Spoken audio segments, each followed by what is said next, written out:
देख रहे हैं the daily show with Munir Memon. अस्सलामुअलैकुम, आप देख रहे हैं प्रोग्राम मुनीर मेमन के साथ। पाकिस्तान में गुज़िश्ता कुछ माह से, अगर ये कहा जाए 8-10 माह से जो कुछ हुआ, जो इवेंट्स देखने में आए, जो तसलसल देखने में आया बिगाड़ का, वो काफी ज्यादा सवालात खड़े करता है। आखिर ये क्या हुआ कि इतनी ज्यादा पुरस्कारित पाकिस्तान में होने वाले इवेंट्स में नजर आती है।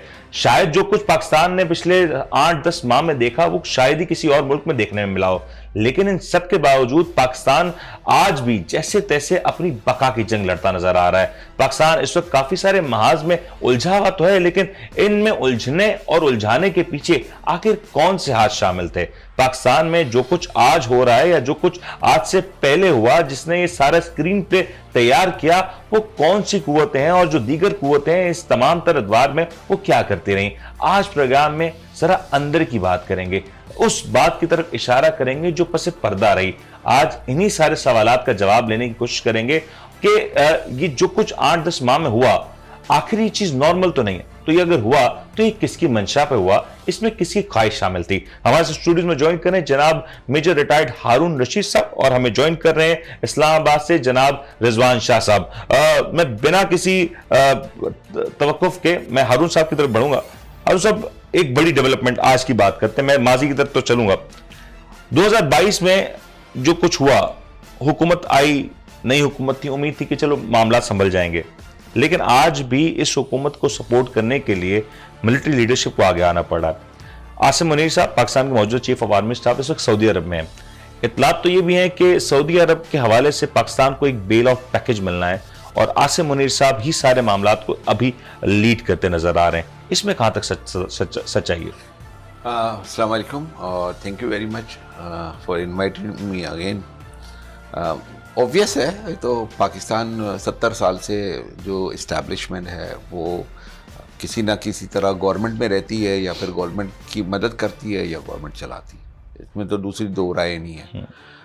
पाकिस्तान में पहले 70 साल में ऐसा होता था कि चीज़ें बाहर नहीं आती थी, लेकिन 2022 हर लिहाज से हंगामा खेज रहा। उसमें एक बात ये भी है कि 2022 में जो सीक्रेट्स होते थे वो इस तरह ओपन होना शुरू हो गए हैं कि अब है ना कोई चीज़ सीक्रेट रहती ही नहीं है। पहले हम है ना बहुत सारी चीज़ें ऑफ द रिकॉर्ड बात करते थे, कॉन्फिडेंशियल की बात करते थे, या इशारों में बात करते थे। अब वो वाला दौर है ही नहीं। अब तो मुंह पे है ना कोई जज साहब को कुछ बोल रहा है, कोई सुप्रीम कोर्ट को बोल रहा है, कोई chief of the army staff को बोल रहा है, मतलब ऐसे ही जा रहा है। और अगर जो नहीं भी किया तो जो राज और न्याज की गुफ्तगू सब पब्लिक हो जाती है ना, सब पब्लिक हो गई ना। हाँ। पहले पब्लिक नहीं होती थी। हाँ। पहले एक्सेस नहीं था। पहले आपको जो जितनी राजो न्याज की बातें जो होती थी ना, वो आपको अगर कोई अपनी किताब लिखता था या कोई बुक लिखता था तो वो खास किताबें लिखी जाती थी उसके ऊपर, उसमें इवेंट्स होते थे, और उसको पढ़ के ना साफी हजरात को पता चलता था कि असल ये हुआ था। बिल्कुल सही। और वो भी कुछ अरसे बाद, 10 साल बाद, 15 साल के बाद, 20 साल के बाद।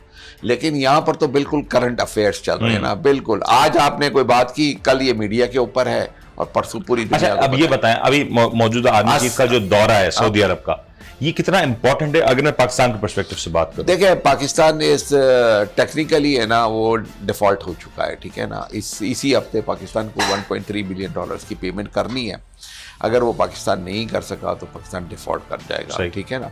डिफॉल्ट आपको पता है 5 कंट्रीज पहले भी हो चुकी हैं। घाना रिसेंटली हुई है, नहीं रिसेंटली घाना हुआ है। इससे पहले इस साल 2022 में अगर आप देखें तो श्रीलंका हुआ है। इससे पहले आपको पता है ग्रीस, अर्जेंटीना एंड ब्राजील, ये 3 कंट्रियां हुई हैं। तो बड़ी मुश्किल पाकिस्तान के लिए बहुत मुश्किल। आपको लग रहा है कि मिलिट्री लीडरशिप इस बात को सेंस कर रही है कि वी आर क्वाइट क्लोज, और शायद ये जो दौरा है वो भी इसी वजह से किया गया? देखिए, ऑब्वियसली मिलिट्री के अंदर एक थिंक टैंक होता है जो कंटिन्यूसली है ना वॉच करता रहता है। मिलिट्री के अंदर एजेंसियां है, उनके पास मेन पावर है, तो ये सारी चीज़ें ये मेंटेन करते हैं और देखते हैं कि क्या हो रहा है एक खास लिमिट के, जहाँ पर है ना बिल्कुल मुल्क का जहाँ लगता है कि अब है ना this is the end point, तो वहाँ पर है ना मिलिट्री अपनी इन्वॉल्वमेंट शो करती है और आती है। आपने बड़ी क्रिटिकल बात की एंड पॉइंट की, मैं चाहूंगा शाह साहब आप भी जरा इस बात का जवाब दीजिएगा। हारून साहब ये कह रहे हैं कि एंड पॉइंट रीच होता हुआ नजर आ रहा है, पाकिस्तान की एस्टैब्लिशमेंट को भी नजर आ रहा है, मिलिट्री लीडरशिप को भी नजर आ रहा है। लेकिन जो सऊदी अरब से जो जवाब आ रहे हैं वो भी कोई ज्यादा मुस्बत नहीं है, क्योंकि अगर मैं दोस्त ममालिक की बात करूं तो कहीं ना कहीं वो भी एक इशारों किनारों में बात कह रहे हैं कि पाकिस्तान को इलेक्शन की तरफ बढ़ना होगा, एक ऐसी हुकूमत की तरफ बढ़ना होगा जो कि लॉन्ग टर्म हो। ऐसे में आपको लगता है कि जब आसिम मुनीर साहब हमारे मौजूदा आर्मी चीफ जब वहां पे मौजूद हैं, इस बात से कोई फर्क पड़ेगा? क्योंकि उनका एक स्ट्रक्चर तो है, उनका एक वजन तो जरूर है अपनी जगह पर। देखें, मैं हारून साहब की बात से बिल्कुल मुत्तफिक हूँ। जी शाह मेरी साहब, नजर में आर्मी चीफ इस वक्त जो है वो दो तरह की मुश्किलात का शिकार है। एक तरफ मुल्क की माशी बदहाली हो चुकी है और मुल्क डिफॉल्ट की तरफ जा रहा है, और दूसरी तरफ फौज का अवाम में, ये आवाज आ रही है? जी जी बिल्कुल आ रही, शाह साहब फरमाइए। जी जी, मैं ये कह रहा हूँ कि आर्मी चीफ इस वक्त दो तरह की मुश्किलात का शिकार है। एक तरफ तो पाकिस्तान के माशी बदहाली बहुत बुरे तरीके से हुई है, और टेक्निकली बिल्कुल हारून साहब सही कह रहे हैं कि टेक्निकली पाकिस्तान डिफॉल्ट कर चुका हुआ है, बस उसका अनाउंसमेंट ही बाकी है। और ये जो भी हमने पेमेंट करनी है इस हफ्ते, इसके बाद तो हमारे पास कुछ है नहीं, क्योंकि जो हमारे पास मौजूद इस वक्त जितने भी रिजर्व हैं वो सारे फ्रीज हैं, वो फ्रीज की शर्त में है हमारे पास। तो और एक तरफ जो है वो आर्मी चीफ को ये सामने है कि उन्होंने अपनी इन्फ्लुएंस से, अपनी गारंटी से पाकिस्तान के लिए कुछ फंड्स वगैरह इकट्ठे करने, रिजर्व इकट्ठा करना है, दोस्त ममालिक से दरखास्त करनी है कि वो हमें इस, लेकिन कैसे होगी शाह साहब, ये जरा समझाए ना, क्योंकि जो दोस्त ममालिक तो लगातार इस बात का मुतालबा कर रहे हैं कि आपके यहाँ जो स्टेबिलिटी नहीं है, जो तसलसल नहीं है, उसको कायम किया जाए। अगर ये स्टेबिलिटी नहीं होगी, तसलसल नहीं होगा, तो फिर इस तरह के जो दौरे हैं वो ज्यादा इफेक्टिव नहीं रहेंगे। और फिर आप ये भी समझते हैं कि अगर एक शख्स है जिसका एक स्ट्रक्चर है, वो जब एक मुल्क में जाता है तो यकीन तौर पर उस मुल्क का सरबराह उसकी बात को सुनने का भी, ऑन भी करेगा। लेकिन क्या हम इस तरह से करके अपने चांसेस को रिड्यूस नहीं कर रहे? शायद हम इंटरनली इन सारे मामला को बेहतर टैकल कर सकते हैं। हम अपने चांसेस को रिड्यूस कर चुके हैं मुनीर साहब, ये एक हकीकत है जिसको कोई माने या ना माने। हम जितना मुल्क को चला सकते थे अपने दोस्त ममालिक के जरिए, वो हम चला चुके हैं। अब वो भी मांग रहे हैं कि आप एक पॉलिटिकल स्टेबिलिटी लेकर आए तो फिर हम आपको सपोर्ट करेंगे। आप देखें ना, ये भी एक बहुत बड़ा मजाक है कि हर दफा जब भी हम फंसते हैं अपने दोस्त ममालिक को मुसीबत में डालते हैं, सही, उनके आगे रिक्वेस्टें करते हैं। हमने अपना स्ट्रक्चर नहीं बनाया, हमारी गवर्नमेंट इस तरह की कोई भी नहीं आ सकी जो स्टेबल हो। जो पिछला एक टाइम गुजरा है, एक डायनेस्टी का पीरियड गुजरा है 34 साल का, उस पीरियड के अंदर किसी ने इस तरफ तवज्जो नहीं दी। अब जब मामला सर पर आ जाते हैं तो फिर हम परेशान होते हैं। लेकिन शाह साहब अगेन मुझे समझाया ना कि इस वक्त पाकिस्तान के मौजूदा जो रिजर्व्स हैं वो $5.5 बिलियन तक महदूद हो चुके हैं। इसमें एक बहुत बड़ा पोर्शन उन रिजर्व्स का है जो कि पाकिस्तान यूटिलाइज नहीं कर सकता। वो पाकिस्तान के लिए महज बैंकों की जीनत बने हुए हैं।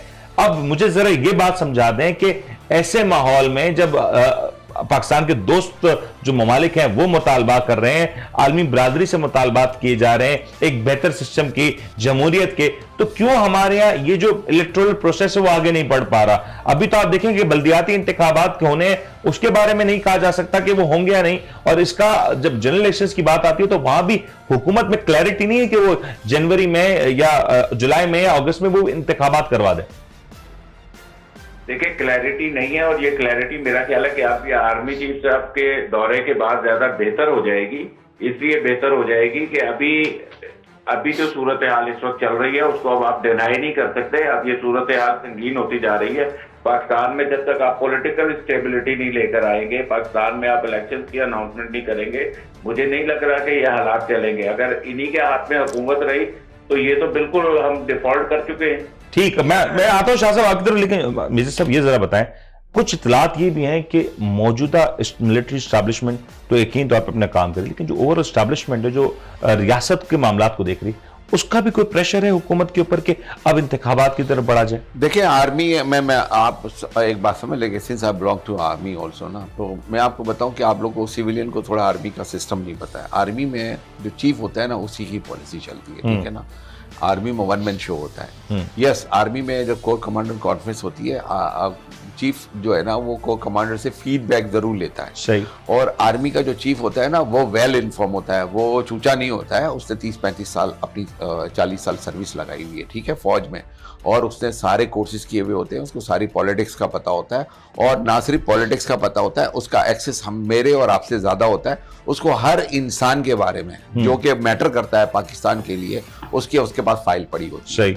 तो वो हर एक को जानता है। तो आप जो ये कह रहे हैं ना कि आप सॉरी आप जो कह रहे थे, क्या कह रहे थे? मैं ये कह रहा था कि एस्टैब्लिशमेंट का कोई प्रेशर होगा इस वक्त हुकूमत नहीं, के? There is no pressure at all. जो एस्टैब्लिशमेंट की से तो होगी ना कि आप इंतखाबात की तरफ बढ़ें।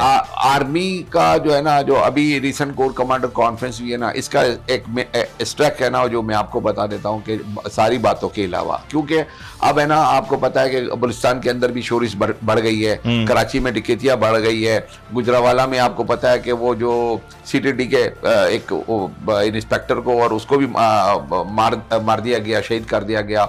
आपको आए दिन आपका है ना चमन बॉर्डर के ऊपर और अफगानिस्तान के बॉर्डर पे आपके ऊपर अटैक्स आ रहे हैं, ठीक है। इसके अलावा आपके पेशावर के अंदर इधर हर जगह और है ना वाना और है ना ये बॉर्डर एरिया है, इसके अंदर है ना शोरिश बढ़ रही है, और है ना आपके ऊपर मिलिट्री के ऊपर अटैक्स ज्यादा बढ़ रहे हैं। तो ये सारी चीजें है ना मैं आपको बता देता हूँ, army is aware of it. सारी चीजें जो है ना दो चीजों के ऊपर है, मैं आपको बता देता हूँ। एक तो इजराइल को एक्सेप्ट करना, एक बात जो टू रीजन है। दूसरा ये कि पाकिस्तान का एटॉमिक रोल बैक है ना उसको रोल बैक करना।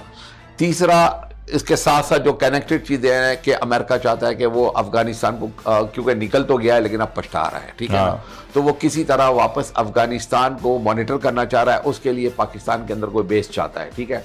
चौथा या अमेरिका ये चाहता है कि चाइना के साथ उसकी है ना ताल्लुकात पाकिस्तान के इतने अच्छे ना रहे, बल्कि इंडिया के साथ पाकिस्तान है ना ताल्लुकात करे। These are the 4 reason.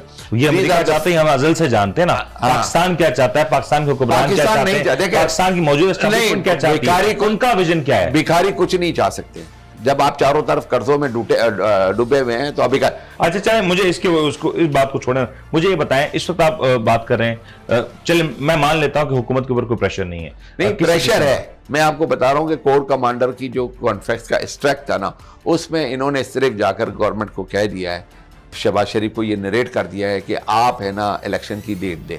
Shahbaz Sharif Geneva जा रहे हैं, वहीं पर मरियम नवाज और नवाज शरीफ भी जा रहे हैं, वहीं पर है ना। इज इट पॉसिबल कि इलेक्शंस की डेट अब आने? होपफुली देखिए नवाज शरीफ साहब चाहते हैं कि इमरान साहब गिरफ्तार हो जाएं, ठीक है, जबकि एस्टेब्लिशमेंट और है ना पब्लिक नहीं चाहती। पब्लिक का सेंटीमेंट बहुत रिएक्शन है पब्लिक का रिएक्शन होगा ना इमरान खान को, अगर आप इतना शाह साहब मैं चाहूंगा इसके ऊपर आप भी जरा बताइएगा, क्योंकि ये जो हारून साहब जिस बात का इशारा दे रहे हैं बड़ी एक डेवलपमेंट कही जा सकती है कि अब क्या इलेक्शंस के लिए हमें लगता है कि गवर्नमेंट मजबूर हो रही है कि इलेक्शंस की तरफ बढ़ना है, क्योंकि अगर तो इलेक्शंस की तरफ नहीं बढ़ते तो आपके जितने भी मामलात हैं वो धरे के धरे रह जाएंगे। ना दोस्त ममालिक से कोई मदद है, ना IMF के हवाले से आपके मामलात बेहतर होंगे, तो ये इलेक्शंस अब इनएविटेबल होते नजर आ रहे हैं।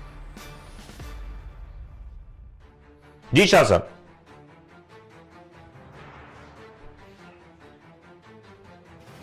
जी आवाज आ रही है? जी शाह साहब आप आइए आपके पास।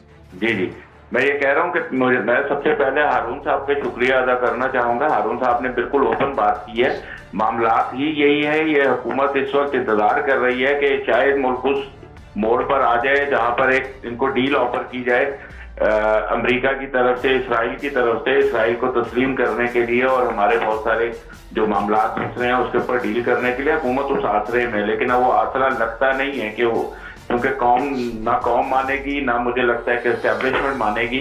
पाकिस्तान को कभी भी एस्टेब्लिशमेंट कमजोर होता नहीं देख सकती है और पाकिस्तानी कौम भी पाकिस्तान को कभी कमजोर होता नहीं देख सकते। और ये जो इंतखाबात के हवाले से सूरत हाल है, जो इस वक्त प्रेशर है गवर्नमेंट के ऊपर, वो बिल्कुल करीब है कि अब इलेक्शन की अनाउंसमेंट होने वाली है और मेरे ख्याल से इसी जनवरी में इलेक्शन की अनाउंसमेंट होने वाली है जी। लेकिन आप अगर जनवरी की इंतखाबात की बात कर रहे हैं तो जरा मुझे ये तो एलैबोरेट करें ना कि इंतखाबात कब होंगे, क्योंकि जो इंतखाबात जो ड्यू हैं वो तो आपके जुलाई अगस्त की बात हो रही है। खान साहब अपनी स्टैंड पे कायम है, अपने मौके पे कायम है कि उन्हें इस समर से पहले या रमजान के फौरी बाद इंतखाबात चाहिए। आपको लगता है यहां पे कोई ब्रेक थ्रू हो सकता है? जी मुझे तो इंतखाबात अप्रैल के अंदर होते नजर आ रहे हैं जी। ये इस जनवरी में अनाउंस होगा, 90 डेज का पीरियड होगा, उसके अंदर इंतखाबात होंगे, क्योंकि अभी खान साहब का जो पंजाब और केपी का कार्ड है वो अभी बाकी है, और अगर ये तहलील हो जाती है तो फिर इंतखाबात बिल्कुल ऑन कार्ड्स हैं। और ये जो 11 जनवरी को से पहले पंजाब असेंबली का जो फैसला होना है, ये भी इस बात का तयन कर सकता है कि इंतखाबात कब हो रहे हैं और कब नहीं।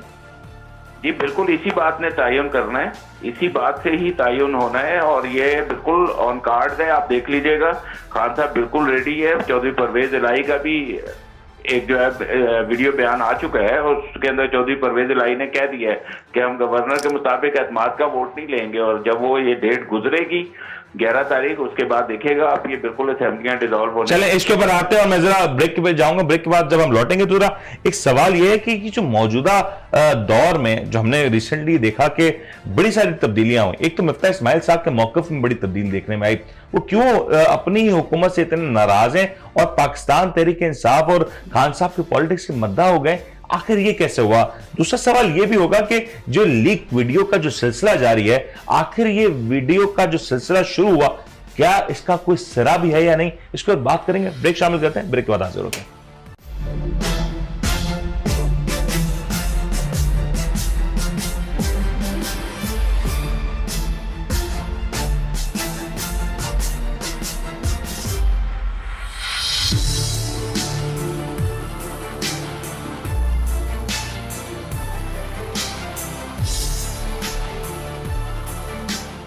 आप देख रहे हैं the daily show with Munir नेमत।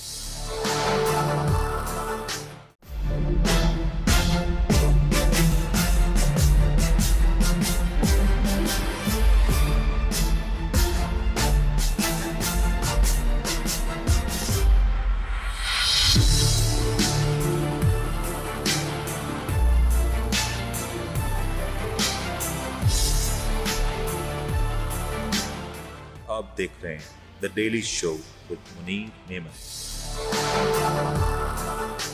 प्रोग्राम में आपको एक बार फिर से खुशामदीद करते हैं। ब्रेक पे जाने से कुछ पहले कुछ हमने सवालात छोड़े थे, उन सवालात की तरफ जाते हैं, लेकिन मैं चाहूंगा हारून साहब का एक रिएक्शन जरूर ले लें। जो इंतखाबी हवाले से हमने बात की थी, हारून साहब आपको नहीं लग रहा कि इंतखाबात हो रहे हैं अप्रैल मई में? नो।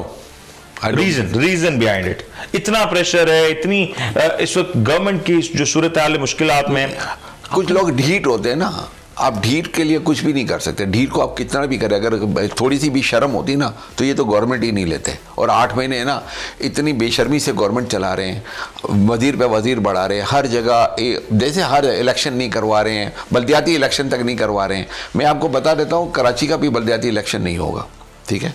15 जनवरी को जो कह रहे हैं ना, मुझे नहीं लगता कि होगा। आपको पता है MQM इसलिए है ना शोर मचा रही है। आप MQM ने कहा कि मैं गवर्नमेंट से हम निकल जाएंगे अगर आपने बल्दियाती इलेक्शन की, ये तड़ी दी हुई है। तो मतलब मैं अगर ये समझूं, अगर सियासी को क्यों नहीं होगा, इलेक्शन से फरार हासिल करें तो उसका क्या मतलब? देखिए मैं आपको बताऊं, सिर्फ इलेक्शन से फरार ये मसला नहीं है। वहां पर परवेज इलाही भी नहीं चाहते कि उधर है ना असेंबली टूटे, ठीक है ना? अच्छा। दूसरी बात है कि वहां पर है ना, आपने अभी है ना मोमना वहीद की भी है ना, अगर आपने सुना होगा, उसको भी सुना होगा आपने। जी। तो PTI के अंदर भी थोड़े से इश्यूज हैं, ठीक है? और अभी जो परवेज इलाही ने है ना कहा कि मैं एतमाद का वोट नहीं लूंगा, तो उसके अंदर रीजंस तो और भी है ना, ऑब्वियस रीजंस हैं, वो तो हम भी जानते हैं कि वो अगर एक वोट भी कम आता है जी, एतमाद का वोट ले लेंगे, लेकिन 2 वोट या 4 वोट भी कम आ जाता है तो उम्मीद की एक किरण बन जाएगी, तो फिर वो मसले मसाइल खड़े हो जाएंगे। इसलिए वो उस तरफ जा रहे हैं कि जी इनका ऑर्डर है ना इलीगल है। अच्छा चल, मैं ये यकीन तौर पे एक वैसे अगस्त में I can see, not June July, but मेरे हिसाब से मुहर्रम के बाद। चले शाह साहब, इस पे आप कुछ कमेंट करना चाहेंगे, ऐड करना चाहेंगे? मुझे हारून साहब की बात से इख्तिलाफ है। मुझे इंतखाबात इससे पहले होते नजर आ रहे हैं जी, अप्रैल तक इंतखाबात नजर आ रहे हैं। ये इत्तला की बुनियाद पे आप दोनों हजरात कह रहे हैं या एक तज्जिया है? ये तज्जिया नहीं है, मैं इत्तलात की बुनियाद पर ये बात कह रहा हूँ। और हारून साहब आप भी इत्तलात पे ही कह रहे हैं या तज्जिया? मेरा ना सिर्फ इत्तलात है बल्कि तज्जिया भी यही है। इत्तलात भी है, तज्जिया भी है। चले अब जरा ये बताएं, ये इतनी सारी लीक वीडियोस हम देख रहे हैं और मेरे ख्याल से अब तो इतनी लीक ऑडियोज, लीक वीडियोस की बात हो रही है कि अब ये मैटर को मैटर ही नहीं लगता। हर रोज कोई एक वीडियो या ऑडियो आ जाती है और खासतौर पर ऑडियोज की अगर मैं बात करूं तो वो इतना इफेक्टिव नहीं रही है। ये कहां से लीक हो रही हैं और इतनी इंपॉर्टेंट हारून साहब ये वीडियोस हैं या ऑडियोज हैं, आखिर लीक हो कैसे रही हैं? देखिए, थोड़ा सा बैक टू हिस्ट्री भी जाले जाते हैं। मैं आपको बता देता हूं कि ये ऑडियोज और वीडियोस है ना, ये मैंने आपको कहा ना कि जितने भी है ना मैटर करने वाले लोग होते हैं ना, उसको एजेंसीज मॉनिटर करती हैं, उनके वीक पॉइंट्स निकालती है, और हर एक के लिए ना, क्योंकि दायरे के यहाँ पर इस्टेब्लिशमेंट ने 70 साल में 30 साल तो 40 साल उन्होंने हुकूमत की है, तो इनके हुकूमत का तरीका यही है कि पॉलिटिशियन को किसी तरह ब्लैकमेल। लेकिन सॉरी, मैं आपको एक बात बताऊं, आज जो हम जो ऑडियोज देख रहे हैं वो 10-10 साल पुरानी ऑडियोज भी हैं। हाँ, तो अब मुझे ये बताएं, अगर 10 साल पहले हमारे मुल्क की एस्टैब्लिशमेंट की बात पता थी तो फिर इन कुव्वतों को इक्तिदार में आने क्यों दिया? तभी ऑडियो लीक्स कर दी जाती। तो फिर यूजेज की बात आती है ना, फिर तो अपनी कन्वीनियंस की बात। देखिए, अपना आदमी लाकर उसको अपनी मर्जी के फैसले करवाना, ठीक है। मेरे पास आपकी वीकनेसेस है, मैं आपको लेकर आता हूं, ठीक है। आप हुक्मरान नहीं है, एक्चुअली मैं हुक्मरान हूं। आप तो सिर्फ फ्रंट मैन है, सही, ठीक है ना। आप फ्रंट फेस है और काम तो सारे मैं कर रहा हूं, और आप जहां दाएं बाएं होते हैं मैं आपको अपनी आपके ना वीडियोस एंड ऑडियोज दिखा देता हूं। अच्छा, ये जो ऑडियोज और वीडियोज जो आ रही हैं, अब इस पे भी एक सवाल, क्योंकि दोनों अतराफ से कोई भी इनका फॉरेंसिक कराने के लिए तैयार नहीं, ना कोई इसके बाद बात। ज्यादा जेन्युइन है यार ना, ज्यादातर जेन्युइन है। हाँ, ज्यादातर जेन्युइन। शाह साहब, ये आप जरा बताइए, थोड़ी सी एडिटेड होती है, थोड़ी बहुत, लेकिन ज्यादातर थोड़ी छेड़छाड़ के बाद वो थोड़ी छेड़छाड़ होती है, थोड़े इधर से इधर अल्फाज इधर उधर कर दिए जाते हैं, लेकिन कुछ के सामने वाले के लिए भी कोई ना कोई राय फरार है नहीं। असल में वो अपने मतलब के अल्फाज डाल दिए जाते हैं, अपने मतलब की चीजें डाल दी जाती है। लेकिन शाह साहब जरा ये बताएं, ये जो रोज, अब तो बल्कि इस्लामाबाद में आप बैठे हैं, यहाँ तो मेरे ख्याल से अगर आप सुबह व्हाट्सएप खोलें तो एक ऑडियो नजर आती है, शाम को फेसबुक खोलें तो दूसरी ऑडियो नजर आती है, और वहां तो आप जो निजी गैदरिंग्स है वहां भी ये ऑडियो वीडियो का तस्करा होता है। ये क्यों इतना ज्यादा हमने इसको टॉक ऑफ द टाउन बना दिया है कि हर रोज एक नई खबर, एक नई डेवलपमेंट, और फिर उसके बाद कुछ और नहीं? देखिए मुनीर भाई, ये वीडियो लीक्स का कारोबार तो हमारी एक ही सियासी जमात करती है, सबको पता है इस बात का। जैसे ये ऑडियो और वीडियो लीक्स नहीं होती थी और अखबार होते थे, तो उस वक्त भी एक ही जमात थी जो सियासी तौर पे अपने मुखालफिन के लिए गंदा प्रोपेगेंडा, गलत प्रोपेगेंडा करके इसी के लिए माजी में जो है किया गया नून लीग की तरफ से। तो देखिए, ये आधी से ज्यादा फेक है। अब कोई ऑडियो वीडियो बनाना कोई इतना बड़ा मसला नहीं है, सॉफ्टवेयर अवेलेबल होते हैं। बिल्कुल सही। और जहाँ पर लुटी दौलत का अंबार हो तो वहां पर अच्छे वाला सॉफ्टवेयर खरीदा जा सकता है। अच्छा शाह साहब, सॉरी आपकी बात को रोक रहा हूं, मुझे ये बताएं, आप अभी हम देख रहे थे कि 2022 तो रहा खान साहब के हवाले से, लगातार उनके हवाले से ऑडियोज निकल के सामने आई।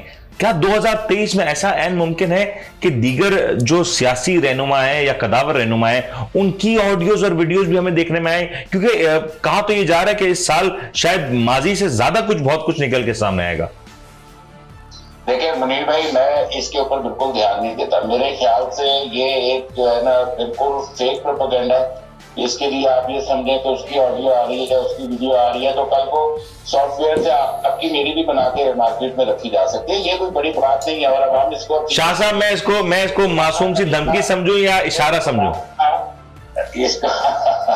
इसको ये पुराना तरीका सर, इतना बेवकूफ नहीं है पाकिस्तान की आवाम, वो बहुत बाशऊर हो गई है। और खास करके जो आप यूथ है, यूथ को आप कम्पीट ही नहीं कर सकते। ठीक, यूथ को आप ऐसे धोखा नहीं दे सकते। उनको एथिकल आपको समझाना पड़ता है, उनको साबित करना पड़ता है। यूथ नहीं मानती ये बात। ये सब मुझे लगता है कि ये ऐसी बातें हैं, ये अभी थोड़े वक्त के साथ इसकी वक़्त खत्म हो गई है। लोग अब ध्यान नहीं देते कि किसकी ऑडियो किसकी वीडियो, लोगों को सब पता है। अच्छा, ये चलें, ये भी पता होगा। अब मुझे ये बताएं, हम देख रहे हैं बड़े सारे सियासी रहनुमाओं का अंदाज बदल रहा है। बलूचिस्तान अवामी पार्टी देखा जाए तो पाकिस्तान पीपल्स पार्टी में जम हो रही है, इस तरह की इत्तलात हैं। मिफ्ता इस्माइल साहब जो कि पाकिस्तान तहरीक इंसाफ के खान साहब के हवाले से सख्त मुखालफत रखते थे और अपनी लीडरशिप के हवाले से कसीदे दिन रात पढ़ा करते थे, आज उनके भी लबो लहजे में बड़ी तब्दीली नजर आ रही है। ये कैसे हो गया? इसके पीछे भी कोई टेक्नोलॉजी होती है या यहां भी कोई सॉफ्टवेयर अपडेट के मामला होते हैं? नहीं, मैं आपको समझाता हूँ। देखिए, बेसिकली मिफ्ता इस्माइल को यूज किया गया और वो जब जी शाह साहब, आप इस्माइल जी मिफ्ता इस्माइल बेसिकली इस्तेमाल हुए अपनी पार्टी के हाथों और उन्हें इस बात का गुस्सा है। बेसिकली उनसे जानकर ऐसे फैसले करवाए गए जिसमें उनकी जाती इंसल्ट हुई, उनका मजाक बना, उनका सियासी कैरियर दांव पे लगा दिया गया, सिर्फ इसलिए कि इसहाक डार को पाकिस्तान में लाने का एक जवाब पैदा किया जाता है। सही। इस बात का मिफ्ता इस्माइल को क्योंकि एहसास हो चुका है, तो अब वो समझ गए हैं कि मुझे यूज किया गया है, इस वजह से वो ये तमाम जो है ना भी बातें कर रहे हैं और स्टेटमेंट्स दे रहे हैं। अब उन्हें सच बोलने का ख्याल आ गया है। आपको नहीं लगता कुछ ताखीर हो गई सच बोलने में? क्योंकि ये बात जो आज मिफ्ता इस्माइल साहब को समझ आ रही है, ये तो आप, मैं और काफी सारे जो लोग हैं टीवी पे दिन रात ये बात कहते थे कि नून लीग के मुस्तकिल वजीर खजाना तो महज इसहाक डार के सिवा कोई और हो ही नहीं सकता, और जो मिफ्ता इस्माइल साहब को जो लाया गया है वो तो वो मुश्किल फैसले करने के लिए लाया गया है जो इसहाक डार साहब नहीं करना चाहते या उनसे नहीं करवाए जाना चाहते। देखिए, जो आज इसहाक डार को जिस मुखालफत का सामना है और तनकीद का सामना है, बेसिकली इससे भी ज्यादा उनको तनकीद का सामना हो सकता था। इसलिए पहले मिफ्ता इस्माइल को लाकर उनके फेस को खराब करा दिया गया और फिर एक जवाब पैदा किया गया। आपको समझा रहा हूं मैं ये बात। सही। अब मिफ्ता इस्माइल को भी इस बात का एहसास हुआ है, तो वो बातें कर रहे हैं सच्ची, लेकिन उन्हें कौम से माफी भी मांगनी चाहिए और उनको ये बताना चाहिए कि पहले वो यूज हो गए तो आज उनको तकलीफ है, उनको पाकिस्तान की कौम का दर्द भी होना चाहिए। चलिए, ये बात बड़ी इंपॉर्टेंट है और हारून साहब इसके ऊपर जरूर कमेंट करें तो फिर आपको उसके असरात भी भुगतने। ये सही भी है। चले हारून साहब, मिफ्ता इस्माइल साहब एक खानदानी आदमी है, ठीक है, और प्रोटोकॉल वाले बंदे हैं, ठीक है ना, और जद्दी पुश्ती अमीर भी हैं, ठीक है ना। वो सियासत को खिदमत के तौर पे लेते हैं। मेरी इनसे देखें पॉलिटिकली इनसे मुखालफत तो है, क्योंकि मैं नून लीग को पसंद नहीं करता हूँ, लेकिन वो मेरे लिए बहुत मोहतरम है, ठीक है।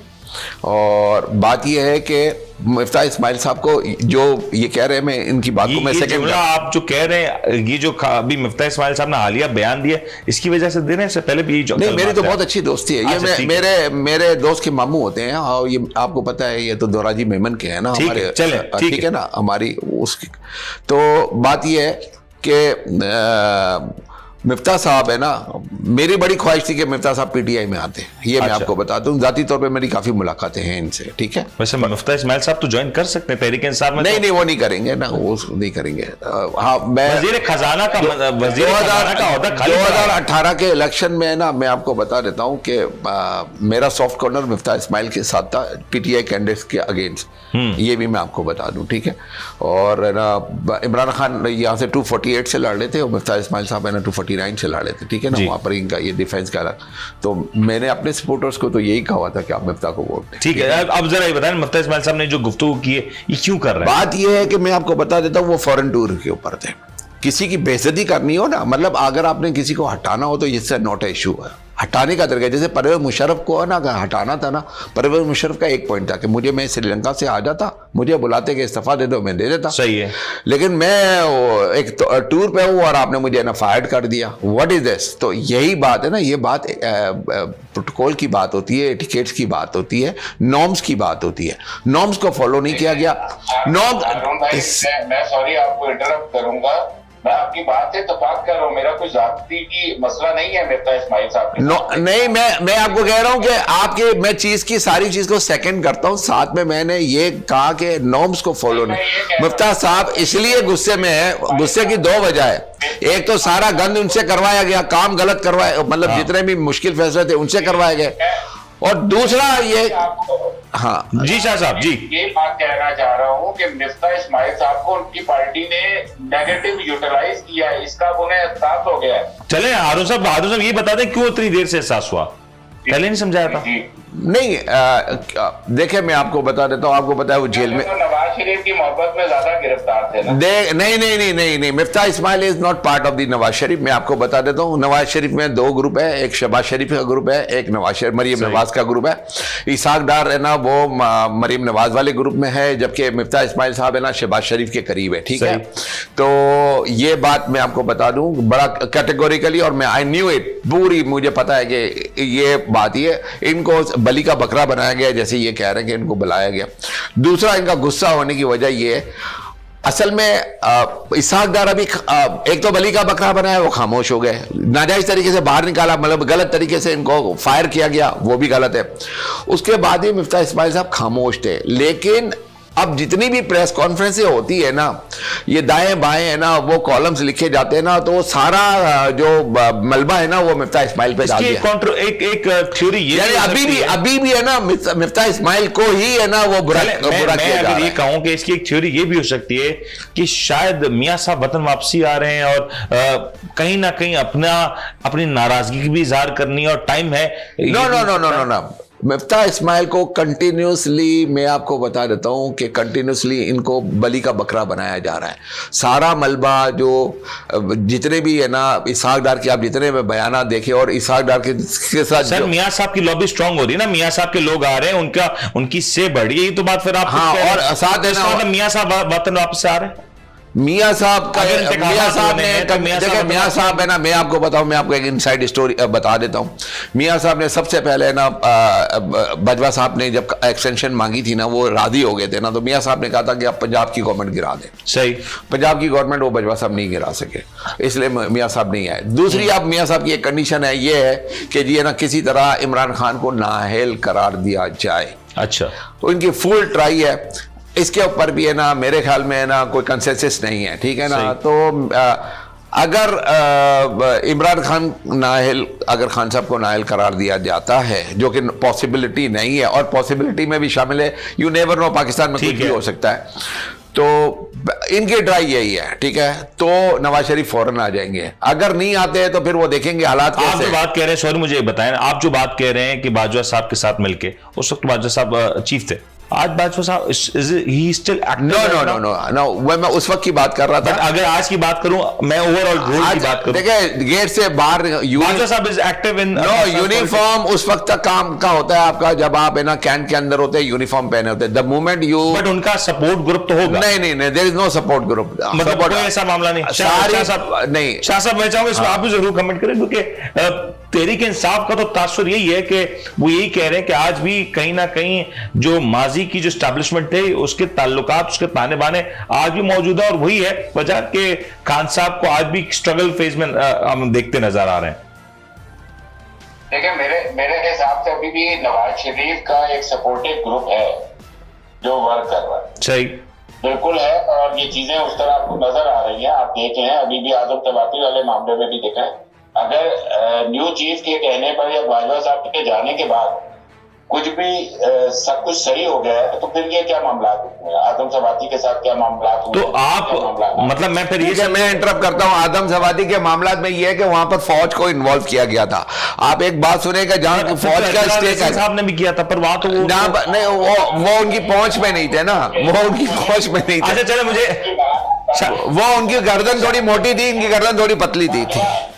बाजवा साहब का नाम लेकर मरियम नवाज और ये नारे लगवाते रहे। एग्जैक्टली, वो बाजवा साहब की कमजोरी, अगर मैं होता ना, मैं तो अगर है ना पिंडी का एक मेजर भी होता और मेरे नाम पे अगर आप बात ना करें, आपकी बात नहीं कर रहा मैं, अगर मैं सर्विंग मेजर होता और मेरे खिलाफ अगर ये मरवेन नवाज करती तो मैं बताता कि होता क्या है। लिया था वो तो चीफ ने नहीं लिया, वो तो उनकी कमजोरी है, वो तो उनकी कमजोरी है। चीफ होता है। और एक ट्वीट को इतना अहम समझा गया था कि उस ट्वीट के ऊपर एक 80 साल बुजुर्ग को उठाकर आप जगह जगह सुबह फिरवा रहे हैं, तो उस वक्त इसको इतना अहम समझा गया था, तो उस वक्त क्यों नहीं एक्शन लिया गया था बाजवा साहब के खिलाफ? ये आपका पॉइंट आ गया शाह साहब मुझे ब्रेक पे जा रहा है। शाह साहब मैं आपका इसी पॉइंट पे कंटिन्यू करूंगा। मैंने ये कहा ना कि उनकी गर्दन पतली है, उनकी गर्दन मोटी है, आप एक बात समझे। जी शाह साहब, उस बात का लाजमी नोटिस लेना चाहिए था जब जलसे के अंदर ये नारे लगे थे कि ये जो दहशत गर्दी है इसके पीछे वर्दी है, तो इससे बड़ी तो कोई बात नहीं थी। बिल्कुल, देखिए मैं आपसे एक पॉइंट पे एग्री करता हूँ। देखें बात यह है कि इंसाफ वो होता है और एक्शन वो होता है जो एकतरफा ना हो, जो सबके लिए बराबर हो। मैं इसके ऊपर ये तो आता हूं, ऐसा ही नहीं है। हारून साहब मुझे ब्रेक लेने का कहा जा रहा है। शाह साहब मैं आपकी तरफ भी आऊंगा, ब्रेक लेने का कहा जा रहा है क्योंकि ब्रेक के बाद जरा ये डीपीओ गुजरात के हवाले से भी कंट्रोवर्सी है। वो जिस वीडियो के हवाले से बिल्कुल इनकार करते रहे, लाइल्मी का इजहार करते रहे, अब उनकी अपनी वीडियो मंजर आम पे आई और वो एक ऐसी वीडियो है जिसको शायद ही कोई झुटला सकता है। इसके ऊपर बात करेंगे क्योंकि ये मैटर बड़ा क्रिटिकल है। खान साहब के ऊपर जो कातलाना हमला हुआ उसके हवाले से अभी तक जो पेशरफ्त हुई है उसमें ये जो चीज निकल के सामने आई है काफी सारे मामला को सुलझा सकती है। बात करेंगे, ब्रेक लेते हैं, ब्रेक के बाद हाजिर होते हैं।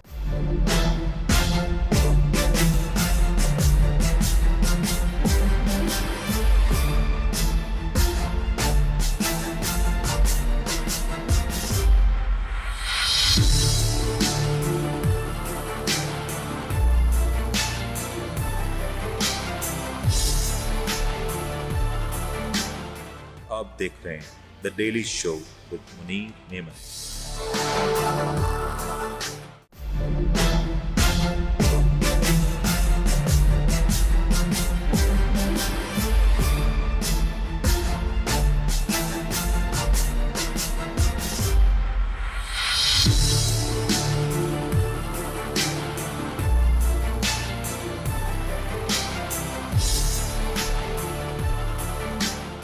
आप देख रहे हैं the daily show with Munir नेमत।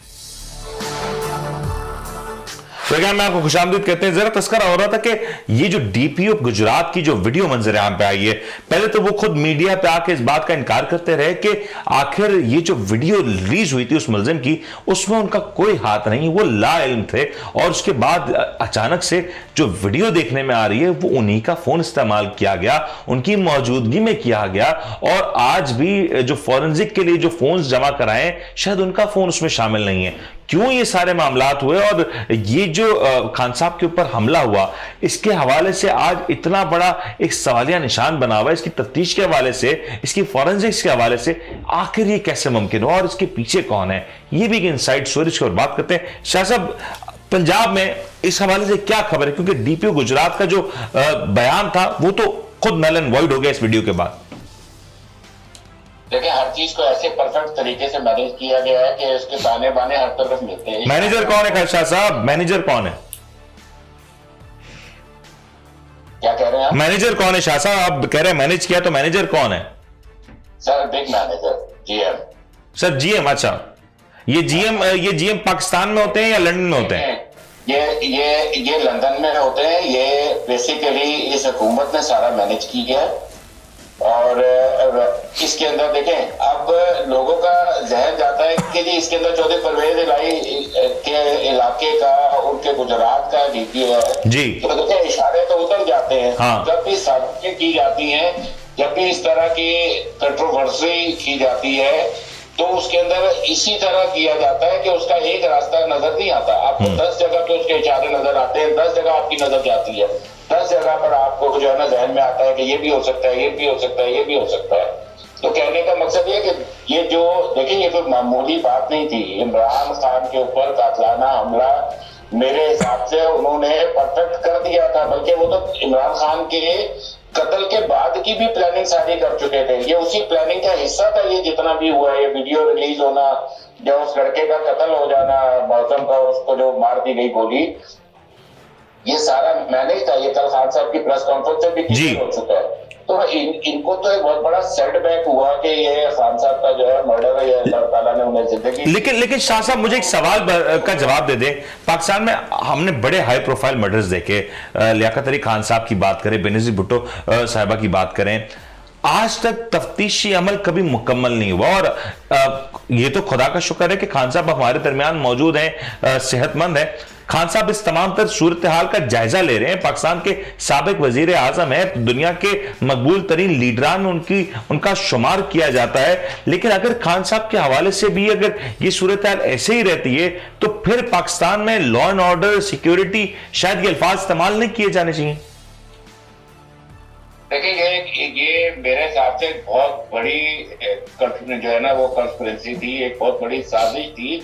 इसको आप समझे, जब बड़े बड़े लोगों के, दुनिया के आलमी लीडरों के कत्ल होते हैं तो उनके सुराग नहीं मिलते। हाँ। उसको बहुत तरीके से प्लान किया जाता है। आज तक बेनजीर भुट्टो के आप देखें कि जो लोग अरेस्ट थे वो उनके कत्ल में मुलव्वस नहीं थे, बाद में वो रिहा हो गए, लेकिन आज तक वो मुहिमा ही रहा है। ये जितने बड़े इंटरनेशनल एस्टेब्लिशमेंट इसमें इन्वॉल्व होती है, फिर वो सहारा बनती है, और फिर जब आपकी खुद एक पॉलिटिकल पार्टी वो इस तरह के बयानात दे रही हो, वो जश्न मना रही हो, इवन ये कि आप अरशद शरीफ के कत्ल को भी एग्जैक्टली डिस्कस करें कि अरशद शरीफ के कत्ल के ऊपर आप जो तस्लीम हैदर बोल रहे हैं, तो वो क्या ऐसे हवा में बोल रहे हैं?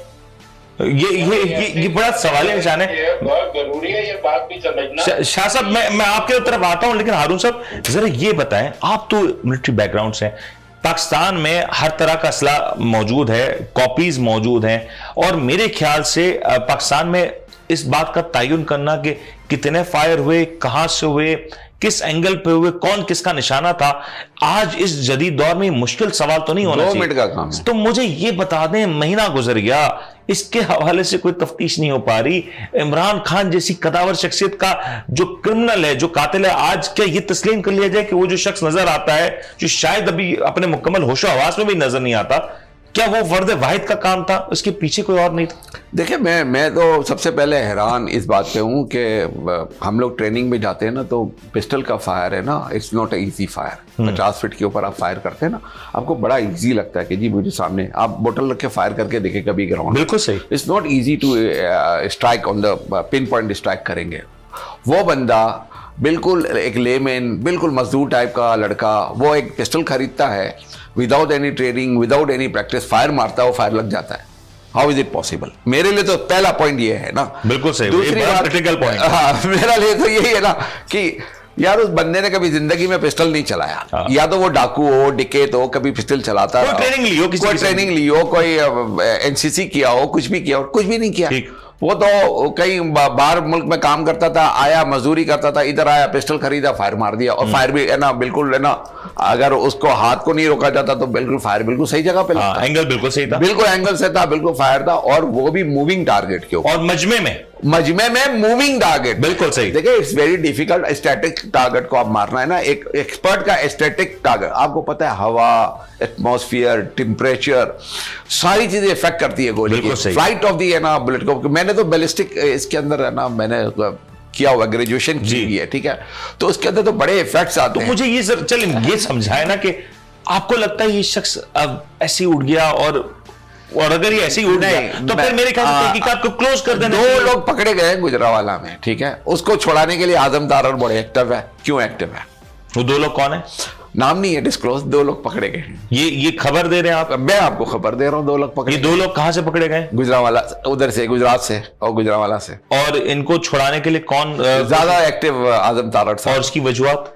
आप वजूहत क्लियर नहीं हुई आपको? मैं कह रहा हूँ मुझे नहीं हुई क्लियर। क्या मतलब? आजम तारड़ किस पार्टी से ताल्लुक रखते हैं? गालिबन नून लीग से। गालिबन नहीं, यकीनन। चलिए एडवाइजर नून लीग से। वजीर है, एडवाइजर है लॉ एंड ऑर्डर पे। नहीं, मैं तो सिर्फ एक इसलिए हो सकता है इस नाम का कोई और शख्स भी हो सकता था, जरूरी नहीं है वही शख्स और वही नाम भी हो, लेकिन अगर आप इतने प्रिसाइज हैं, चले मुझे फिर ये बता दें कि फिर इसका नतीजा क्यों नहीं आ पा रहा? नहीं आएगा इसलिए पंजाब में खान साहब इसलिए कि all is not well.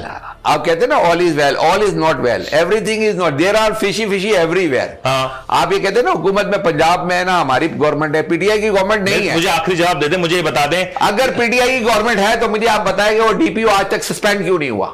DPO, how is it possible? DPO आज भी अपनी कुर्सी पे मौजूद है, सिर्फ वीडियो लीक के बावजूद। दूसरी बात, कौन उसको सस्टेन किया? आप बताए ना, मैं तो यही कह रहा हूं ना, all is not well, everywhere there is fishy, there is no. आप ये कह रहे हो ना पीटीआई की गवर्नमेंट है, नाम की गवर्नमेंट है, अभी भी है ना, ताने बाने है ना, धागे कहीं और से चल रहे हैं। अच्छा, धागे कहीं और से चल रहे हैं, ऑब्वियसली। मुझे बताएं, खान साहब के ऊपर जो अटैक हुआ, इसका कोई नतीजा निकलेगा? नहीं निकलेगा, कुछ भी नहीं होगा, कोई नहीं निकलेगा। ये वैसे आप कह रहे थे, फैसल वाडा ने कहा जैसे लियाकत अली खान का कोई नहीं रिजल्ट निकला, बेनजीर भुट्टो का कोई नहीं हुआ, जैसे है ना और भी केसेस हुए, मुर्तजा भुट्टो उनका भी कोई नहीं आया, अरशद शरीफ साहब का नहीं आया, इसी तरह खान साहब का भी। और ये जो शख्स तहवील जैसे लाहौर का है ना, ये जो शख्स तहवील में इसका मुस्तकबिल क्या होगा? अल्टीमेटली है ना, उसको कोई गोली मार देगा, ये रास्ते, या खुदकुशी कर लेगा, या किसी बीमारी की वजह से मर जाएगा। चलें, ये आपका पॉइंट है। शाह साहब, लास्ट कमेंट। ये बिल्कुल हारून भाई सही कह रहे हैं, इसका कोई रिजल्ट नहीं नजर आएगा और अल्टीमेटली जो है ना वो कुछ ना कुछ हो जाएगा, कुछ भी हो जाएगा और ये जितने जो अभी तक आपको निशान नजर आ रहे हैं ये निशान भी गुम कर दिए जाए। बिल्कुल ठीक है शाह साहब, आपका पॉइंट ऑफ व्यू आ गया और यकीनी तौर पे हम उम्मीद करते हैं कि पाकिस्तान में जब इस तरह के खुदा ना करे कुछ तरह का कोई नाखुशगवार वाकया हो, लेकिन अगर कोई हो भी जाता है तो इसकी तफ्तीश जरूर होनी चाहिए और इसका मामला को जल्द अज जल्द निपटाते हुए आप इस फाइल क्लोज करें। अगर तो वो शख्स फर्द वाहिद का ये तमाम तर काम है तो फिर उसको सजा दें, उसको तख्तादार पे लटकाएं या जो भी उसकी सजा बनती है उसको सजा दी जाए और फिर इस फाइल को, इस चैप्टर को क्लोज किया जाए। अब यहां पे रोज एक नई डेवलपमेंट सामने आती है और यहां पे अगर मैं देखूं तो कितने सारे इस तमाम तर सूरत हाल में साथी मिलेंगे, कितने एड्रेस मिलेंगे, अपेटर्स मिलेंगे, ये सारे सवाल तो हैं, इसके जवाब उम्मीद करते हैं कि वक्त के साथ अवाम तक पहुंच जाए। उम्मीद करते हैं आपको आज का प्रोग्राम पसंद आएगा। अपने मेजबान उनको इजाजत दीजिए, अपना ख्याल रखिएगा। अल्लाह हाफिज।